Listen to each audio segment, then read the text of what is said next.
Welcome, everyone. My name is Dina Zuckerberg, and I'm so glad you're joining us for this broadcast in our virtual summer reading series. Whether you're watching us on Facebook or YouTube, you can use the live chat to say hi and let us know where you're joining us from. Tonight's book teaches us how to respond to bullying. Please share with us in the live chat what you can do to be kind to someone today. Today, I will be sending a birthday card to a friend. So again, let us know where you're joining us from. Say hi and let us know in the chat what you can do to be kind to someone today.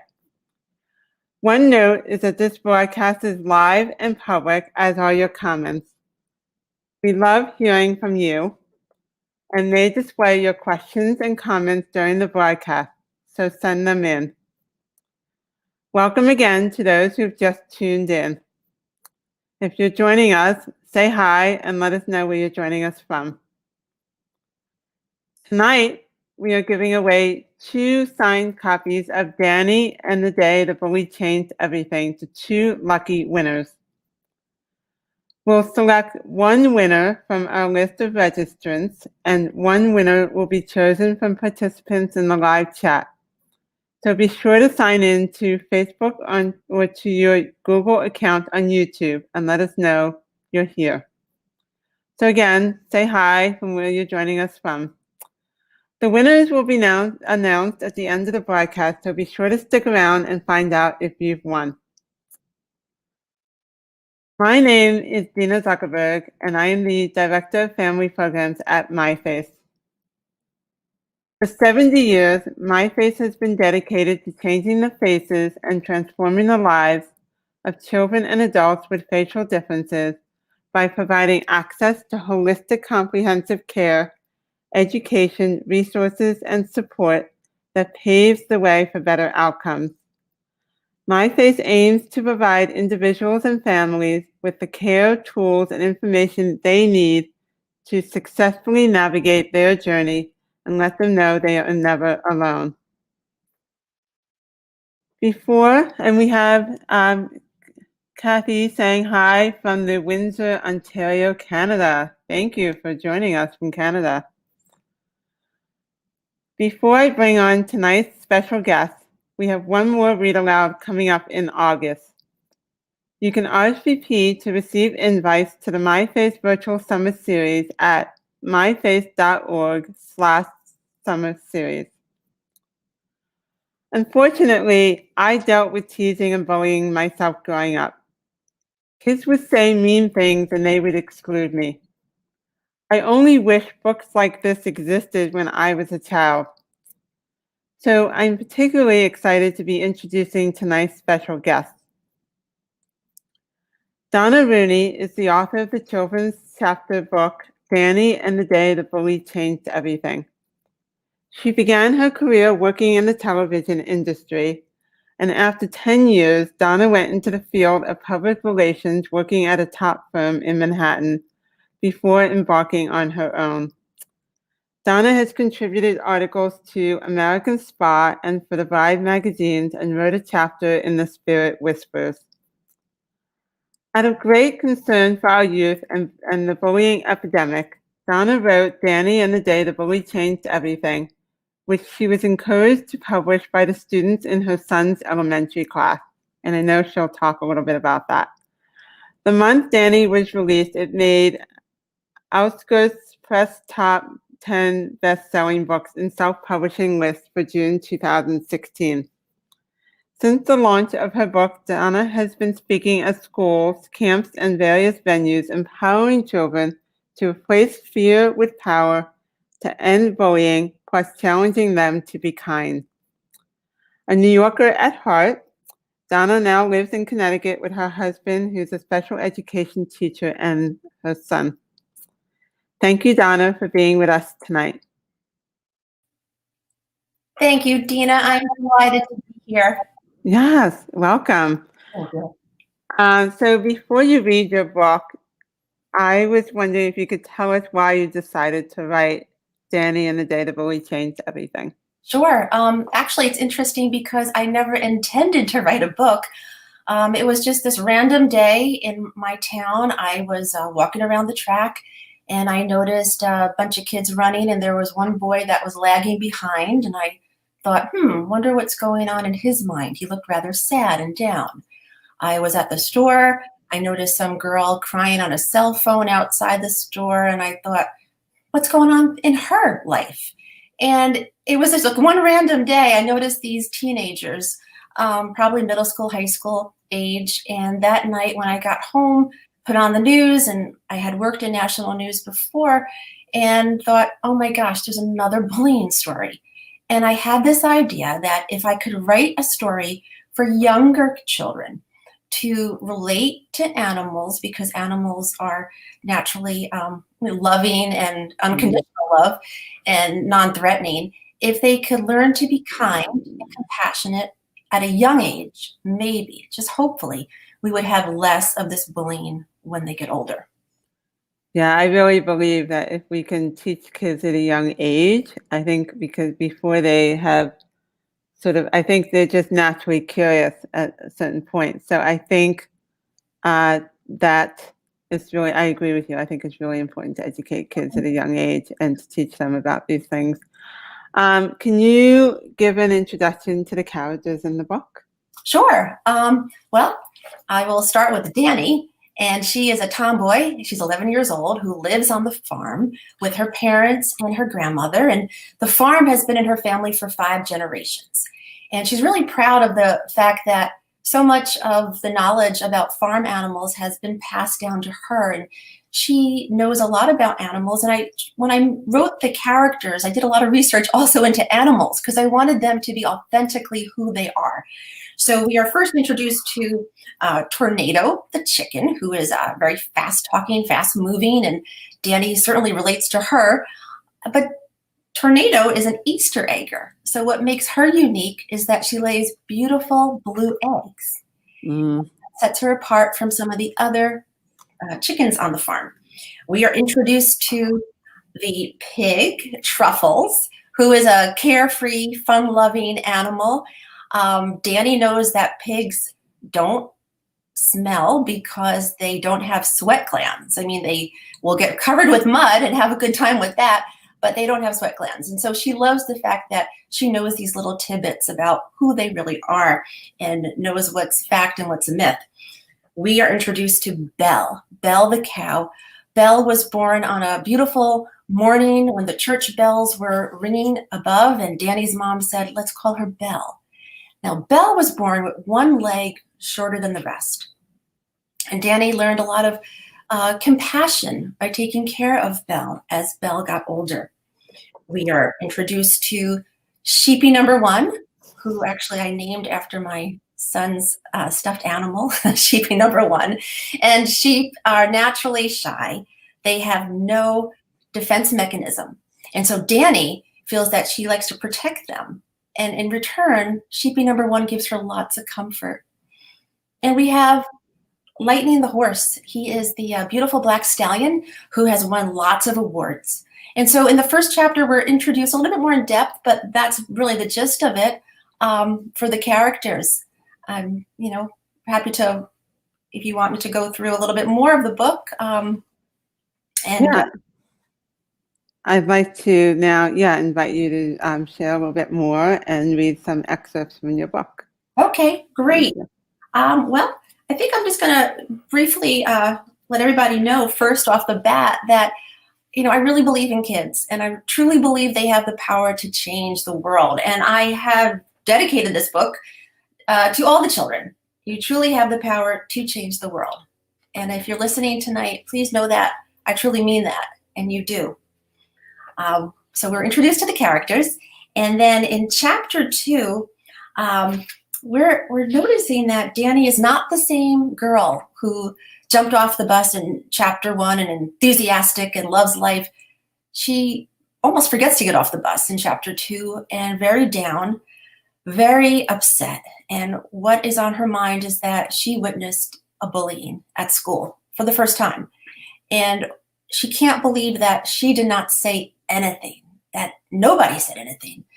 and it was playing over and over in her mind. So when she got home, she decided to sit under her peach tree, which is right on the farm, and take a nap because she really is down about this. And as she falls asleep, before she falls asleep, she looks up at the white clouds that really morph into all different images, and she does fall into a deep, peaceful slumber. And in her dream, which starts in the next chapter, the animals, her beloved friends on the farm, have human-like characteristics, and they have a similar situation in her dream. They have a bullying scene. There's a new animal on the farm, a bull. And I'm going to start reading in the middle of that chapter when the bull arrives that day. The afternoon air felt heavy, as though it were laden with thick pea soup. A puff of dry dust that layered the ground followed the bull as he once again surveyed the land and checked things out. He first noticed a group of animals clustered by the pig pen, which was located across from the entrance of Lightning's stable. Although Lightning would have rather stayed in the cool shelter of his stable, he decided to walk out so as not to be impolite. As Lightning was about to say hi, the bull purposely tripped him, which made the stallion lose his footing and stumble a few feet. Lightning was taken aback, and before he could regain his balance, the bull took his sharp horn and tore Grandfather's blue ribbon that proudly hung above the stable. Within seconds, the sentimental ribbon that meant so much to Lightning now had a giant rip where it read "First Prize." Beautiful, blue-hued threads that were once woven tightly together were now all frayed and dangled wildly on the bull's horn. The commotion caught the attention of Tornado, Sheepy Number 1, Belle, and Truffles, who were across the way congregating near the pen. So taken aback by what they just witnessed, they stood like statues and stared. Terrible, mean things were now venting out of the bull's mouth and directed at Lightning, who was taking the verbal hits. "You aren't a real cool and award-winning stallion, Lightning. You know what you are? You are a baby who needs his lucky ribbon, or should I say pacifier," said the bull. His poison continued. "Now your luck has run out, and you'll never win another race again." Lightning's first reaction was to fight and knock him down, but the magnitude of the bull was intimidating, even to Lightning. The bull was like an erupting volcano.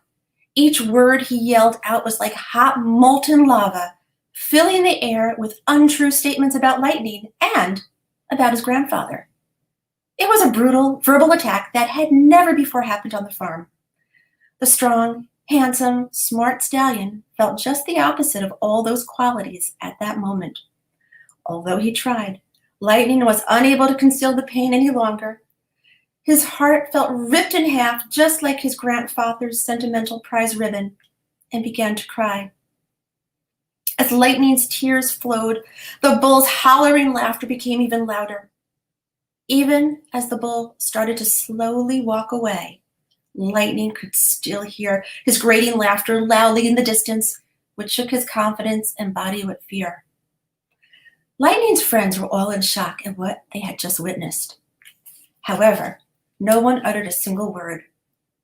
Just then, the gray stratus clouds, which couldn't contain the moisture any longer, let a few raindrops fall. Soon it was pouring buckets, and all the farm animals scampered quickly for safe cover. Secretly, Belle, Sheepy Number 1, Tornadoes, and Truffles were each scared they could easily become the bull's next target. And I thought I'd read the following chapter too, because a lot of times we don't know what bystanders really are thinking or feeling. We just think, oh, they saw this bullying and they walked away, they didn't do anything. But this gets a little bit deeper into what the animals were feeling after witnessing that. The next morning dawned all too quickly for Lightning, Tornado, Belle, Sheepy Number 1, and Truffles, for none of them were anxious to wake up and greet the day. Each of them was still shaking from yesterday afternoon. However, farm life goes on, and before long, they were each busy doing what they do best. Everyone but Lightning. In the safety of his stall, Lightning stayed there all morning and barely moved a muscle. His self-confident demeanor drastically changed to a somewhat shy and timid horse. The other animals seemed to be going on with their day, although didn't feel totally themselves either. Each one was plagued with the same recurring thought. If Lightning, the beautiful award-winning stallion, was publicly humiliated by the bull, then it could happen to them too. Tornado decided to skip her gossipy daily morning news briefs since she wasn't quite in the mood to talk. Instead, she tried hard to conceal her blue eggs, which she knew would garner negative attention from the bull. "He'll surely think my eggs are unusual and odd," Tornado mumbled to herself as she covered them with strands of hay so not to be ridiculed. Fear seemed to unwelcomely embrace each of the animals who found themselves as bystanders at yesterday's bullying spectacle. In fact, even the wise and calm Belle had become a bundle of nerves. Years ago, she learned not to focus on her disability, but rather on her ability. She gracefully proved to herself and to others that her limp didn't define who she was as a cow. However, today, she was thinking just the opposite. "Oh, if the bull notices that I have a limp, I'll surely be the next target. What will happen if he's walking behind me and I'm not moving fast enough? What will happen if he pushes me and I fall and can't get up?" What ifs were badgering Belle's mind as her heart seemed to race a mile a minute. Over at the pasture, sheepy number 1 told the flock she was unhappy when she first learned that a bull would be spending the summer. Now sheepy number 1's worst fear imaginable terrorized her entire being, and she felt like a woolly blanket of nerves. Even though she tried to count sheep, she couldn't sleep a wink last night. Needless to say, the flock herded together ever so tightly and never left each other's side. As the morning quickly faded to the height of noon, so did the rising temperatures, which soared well into the 90s.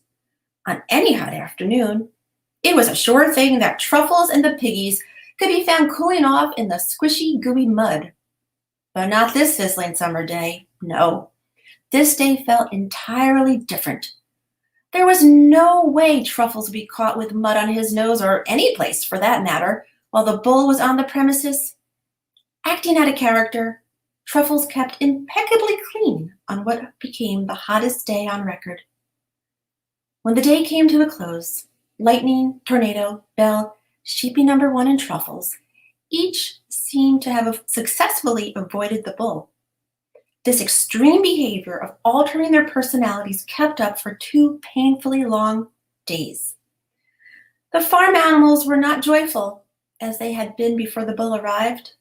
They each now lived in fear, and their only goal was to survive today by going unnoticed. Lightning had become quiet, depressed, and felt all alone. It wasn't the fact that the bull humiliated him in front of his friends, but that his friends didn't come around anymore. He felt as though no one cared, and that left him extremely sad and lonely. What Lightning didn't realize was that the bullying he experienced also affected the animals who had been bystanders to the ugly event. The farm had long symbolized a place of joy and safety, now felt exactly the opposite. And in the next several chapters, we learn what happens. We learn that this painful concealing who they really are, not being authentically themselves, was really just too much of a stress. And they decided that they needed to come together and first call a meeting and apologize to Lightning, their friend, for not being there when Lightning needed him the most. And that act of forgiveness really made their friendship even stronger. And then they all had to get busy with a plan. Now, Belle had a plan, and all of them were really anxious and excited to learn what. And they come up with a really exciting, interesting plan that maybe could even be introduced in schools, perhaps. The plan is needed, and one of our friends needs the plan the most. and they utilize the plan. It becomes a success. And there's an opportunity that arises that they find out why the bully did what he did. And through lots of love, compassion, understanding, they learn more about the bully and his gifts that were truly gifts, but the bully felt were not gifts. He was actually ashamed of them. And through their friendship and connection, the bull felt a connection for the first time. And he felt a purpose, he felt needed, and he felt a sense of hope and future. And it all ends on a positive note. I mean, there's lots of layers in between, so I don't want to give the story away in case anybody wants to read it themselves. But I am going to read the last part of the last chapter, chapter 10. So Dani is waking up from her dream, from her nap, and her mom's calling her for dinner. And at that exact moment, Dani's dream and reality joined forces in her mind. Instantly, Dani knew if there was to be an end to bullying at her school, it would need to start with her and the other bystanders. After all, they were the majority. She would also need to let the boy who was bullied know that he was not alone. If Dani's farm animal friends could stand up to bullying, then she was determined to get her school to do the same. Dani had always been a girl who would walk to the beat of her own drum, and she wasn't about to let fear change her tempo, not even slightly. Perhaps in time, Dani and her classmates could even befriend the bully. Anything felt possible now, since waking from her dream. Running to the front door and feeling empowered, Dani said out loud with great enthusiasm and certainty, "Tomorrow will be the beginning to the end of bullying. It will be a good day for all, indeed." Dina, I'm happy to talk more about the book and answer any questions that you or the viewers may have. Thank you for sharing that story with us. And I do hope people will get the book and read more about it. But that was great. So thank you. Thank you. I want to just remind viewers to let us know what you think. Let us know what you love most about this book in the comments. And if you haven't already, submit your questions now and we will share them on the air. So first up, I have a question from me. Why did you choose to make the main characters animals? Well, children naturally connect with animals. And I felt that if there was somebody who was reading this book and they felt shy, well, maybe they would connect with sheepy number one, who was a sheep. If they're athletic, maybe they would connect with lightning. Carefree, maybe the piggy, but also too is that animals really provide a lot of safety for children. Mm-hmm. And if they could understand this in a very gentle way, a very powerful topic, but in a soft, gentle, loving way, there is more opportunity for parents and caregivers, grandparents even, to have a dialogue. And it may open them up a little bit more. Yes, true. I guess if they feel like they're talking with animals rather than people, exactly, mm-hmm. It may open up more. So why do you think kids bully? Well, there's a whole number of reasons that kids bully. Usually it's an imbalance of power. They want to feel noticed. A lot of times they do it negatively, obviously. Sometimes kids do it when they have no friends. And statistics show and studies show that a lot of these kids, especially with school violence, they don't feel any connection to the school. They don't feel a connection to their peers. They don't have a sense of hope or future. And that's really sad. A lot of these kids go about making a friend the wrong way. And I really do believe with compassion and love and acceptance, I mean, every human being wants to be loved and accepted. The animals are no different in the book.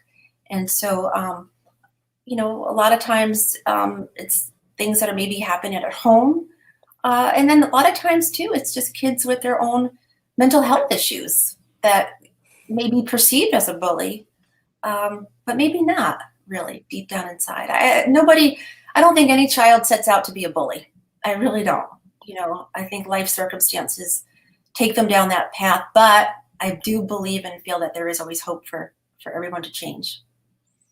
Yeah, I think that is true. And I think sometimes we don't always think about what's the story behind the bully. Like we always focus on the person who's being bullied or the child being bullied, but don't always think about what the person who's bullying might be going through themselves.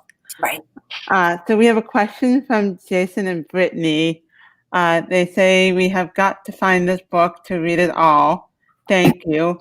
Aw, They want to know any personal experience with bullying. If so, how did you handle it? Good question. that's a good question. I always felt when I was in school, I was kind to everybody. And, I would always look out for kids who were sitting by themselves to sit with them. But I do have a cousin who was in another school who was really brutally bullied, the things that kids did to her. And she's the kindest person ever. And so it always upset me and bothered me that people would just make fun of others. So to answer your question, yes, with a cousin who was bullied, and seeing that in school. So I always felt like I wanted to go out of my way.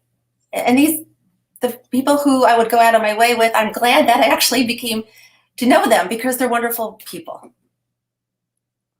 Yeah. And do you think bullies can change? I think through love and acceptance and understanding, I think anybody can change. I really do. The character in the book who gets bullied is probably the least of the animals who you expect to get bullied. The athlete, the star prize winning horse, and that's why I wanted kids to know that, bullying can happen to anybody. Nobody's immune to it. But can bullies change? I think it takes a village. I think it takes, sometimes it just even takes one person to befriend that child, to show their gifts and a sense of purpose. But I say it takes a village because I do believe that school needs to participate, and coaches and teachers and anyone really.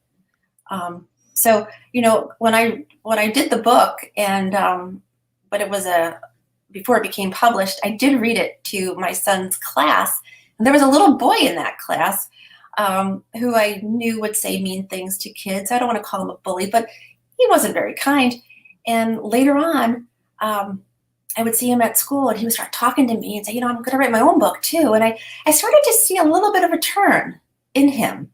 I took interest in what he was doing. And a lot of times kids, they just want to be heard. They really want to be understood. All children.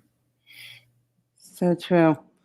So I've heard kids say, one of the things that I do is go into schools and speak to students all the time. And I talk about being not just a bystander, but being an upstander, standing up for somebody.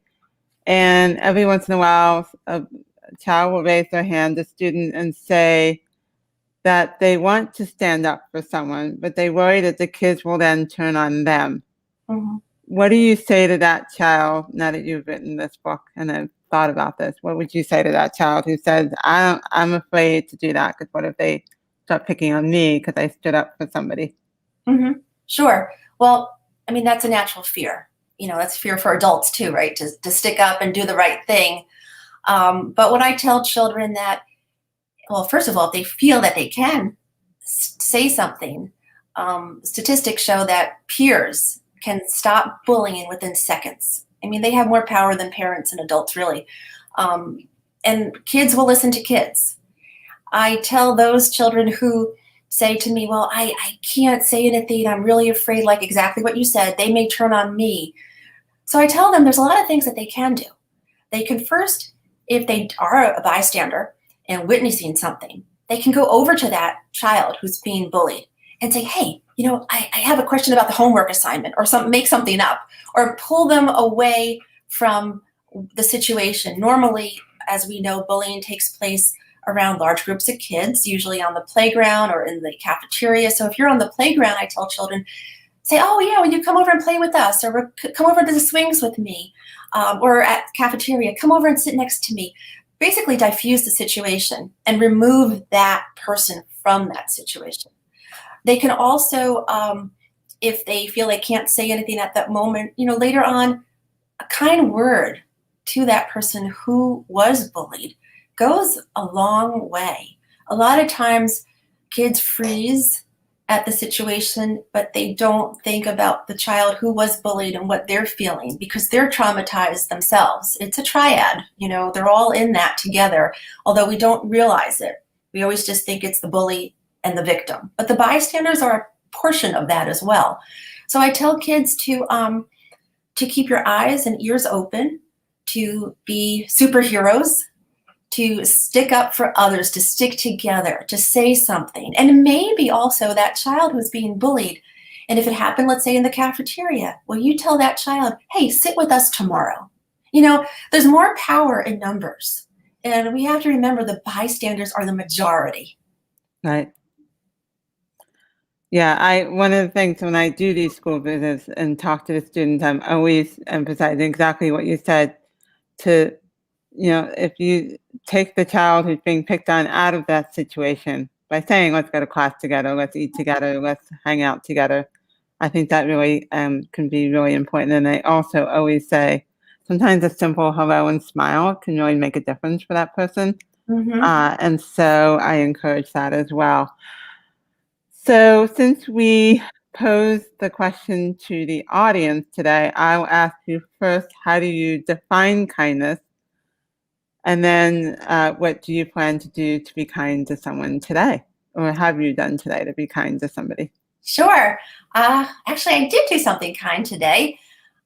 When we got a Amazon delivery, I asked the delivery man if he'd like to have something cold to drink. He said yes, and of course I go in my refrigerator. I don't have any cold water. I said, do you want Coca-Cola? And he said no. He's like, I would love water. I said, okay. He said, it doesn't have to be cold. So I gave him a bottle of water. I actually gave him 2, and he said, thanks so much. So that's a mental note to me to keep some water in the refrigerator. More than happy to share, but I need to have the water cold. So that's what I did today. How do I encourage kids to be kind? I say to really look beyond yourselves, to look what the need is in someone else. What is the need? And if we look around, there are lots of needs, or even just being something thoughtful. A lot of times, just sending a card or picking flowers in your backyard and giving it to your neighbor who's maybe having a difficult time with an illness or something. Kindness can be anything, like you said, a smile. And Yeah. my grandfather used to say, kindness doesn't cost a thing, and it really doesn't.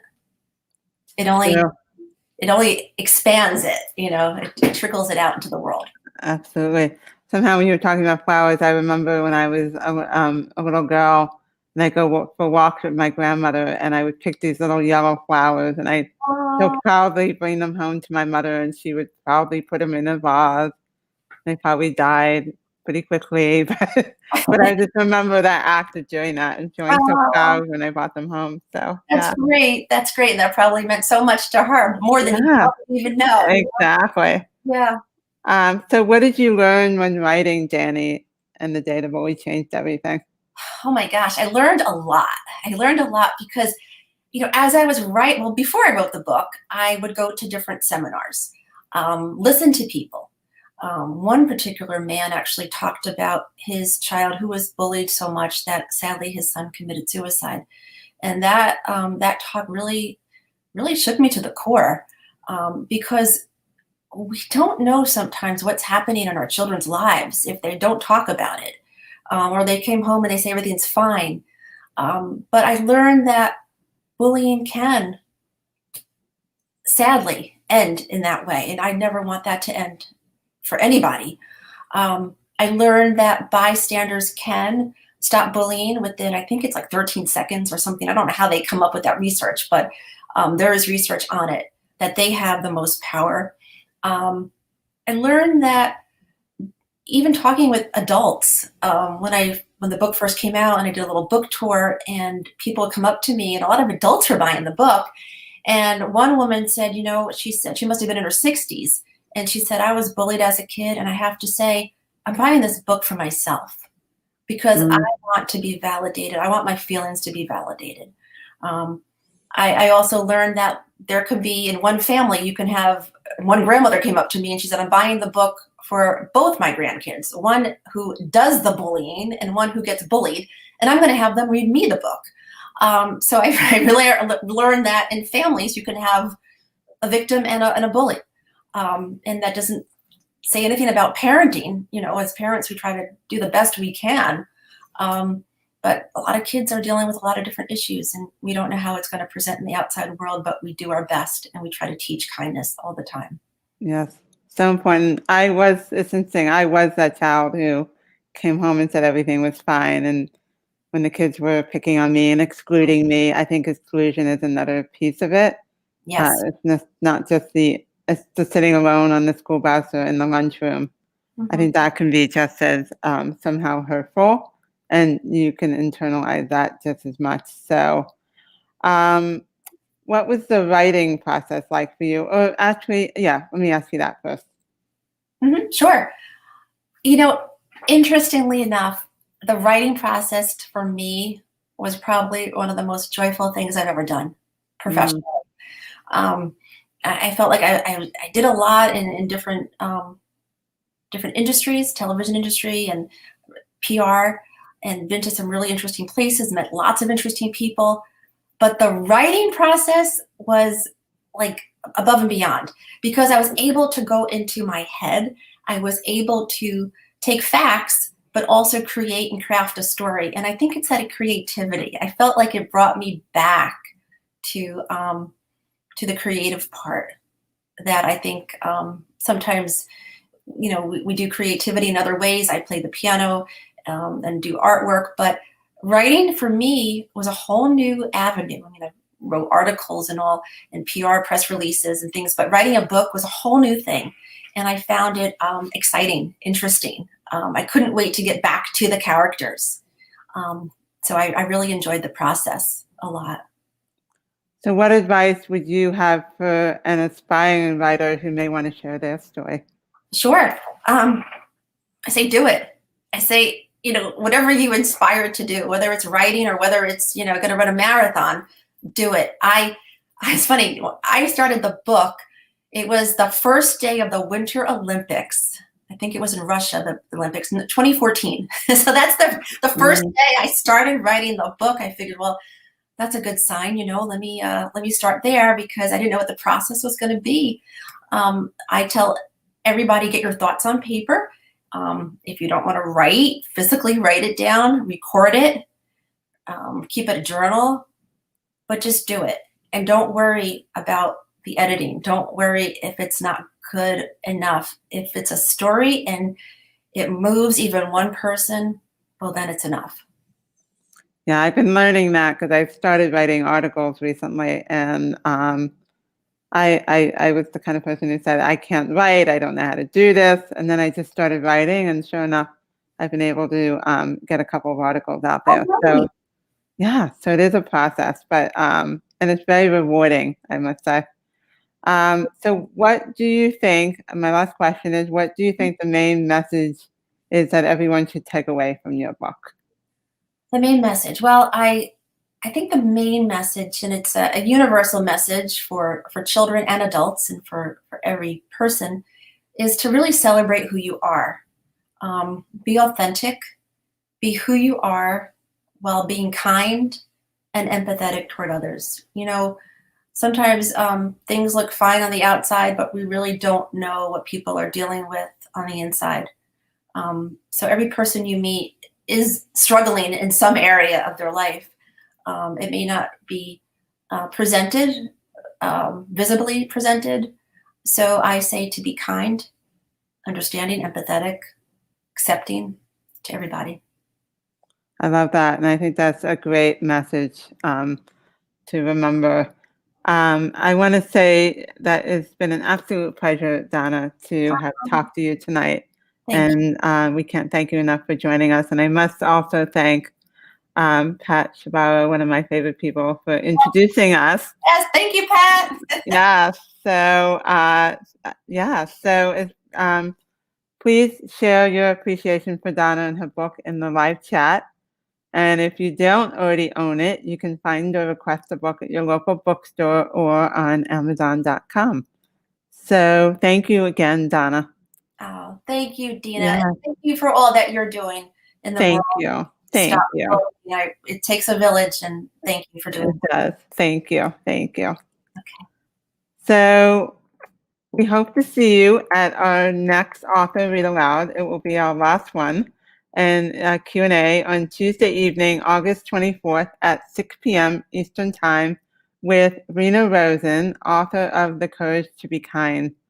And don't forget to RSVP at myface.org/summer series to get email reminders about all of this summer's exciting events.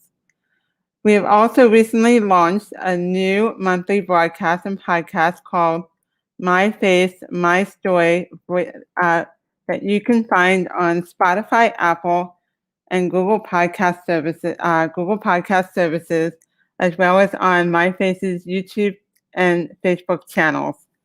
Our next live broadcast of My Face, My Story is tomorrow night, Wednesday, August 18th at 6 p.m. Eastern Time, where I will be having a conversation with comedian Sarah Cooper and her sister Charmaine, who was born with Treacher Collins syndrome and is a nurse. And I hope you'll join in because I think it will be a really amazing conversation. We have a new initiative designed to provide families with a unique opportunity to make an impact in their own communities while also raising funds and awareness for My Face programming called the Wonder Project Summer Kindness Campaign. Learn more about the campaign by visiting our website at myface.org. Finally, September is Cleft and Craniofacial Awareness Month. Be sure to join us on Sunday, September 19th for our annual Races for Faces event. This year's event will once again be virtual. After the virtual program, you can go out into your community and walk with family and friends to raise awareness and critical funds for My Face. To sign up to participate or to make a donation, visit racesforfaces.org. And now it's time to announce the winners of our signed books. If you are selected as a winner, please email me at dina@myface.org to coordinate the delivery of your book. Our first winner is Joan M. So again, if you are watching, please email me at dina@myface.org. And our next winner is Jason and Brittany M. So congratulations to both you, Joan M. and Jason and Brittany M. Our winners should email me at dina@myface.org to discuss how to ensure you receive your book. Thank you for sharing your time with us today, and we look forward to seeing you next Tuesday evening.